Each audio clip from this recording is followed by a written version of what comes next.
В Алекминском Лусь после купания в бассейне городской бани в Центральную районную больницу обратились несколько детей с жалобами на плохое самочувствие. Предварительная причина – перенасыщение содержанием хлора в воде. Репортаж нашего корреспондента Елены Фаст.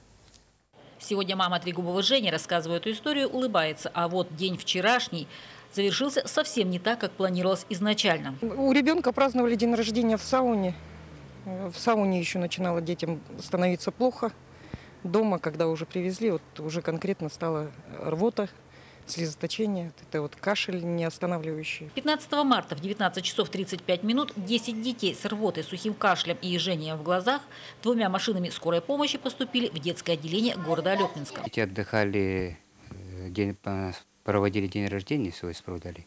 Группа семей, родственно связанных между собой, на 3 часа арендовали сауну, и 3 часа дети купались в бассейне, и при этом поступили к нам с подозрением на отравление парами хлора. Большинство из них было першение в горле, сухой кашель.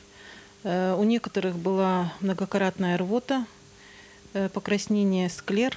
В отдел по надзору в сфере защиты прав потребителей по Алекминскому району информация поступила 15 же марта в 21 час 55 минут.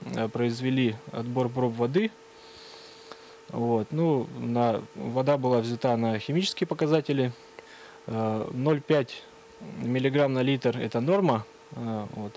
А показания фактически были 0,07. Было отмечено ряд нарушений Санпина. На данное время составляется акт санитарное обследование.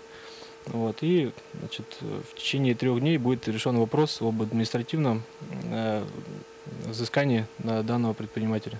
Сегодня ребятишки еще находятся в детском отделении под наблюдением. Состояние у всех удовлетворительное. Сегодняшний день состояние ближе к удовлетворительному. Они находятся под наблюдением. И завтра большинство из них будет выписано из отделения. По данному случаю продолжаются выяснения всех обстоятельств. Елена Фаст, Геннадий Лопатинский, НВК «Саха», Алекминск.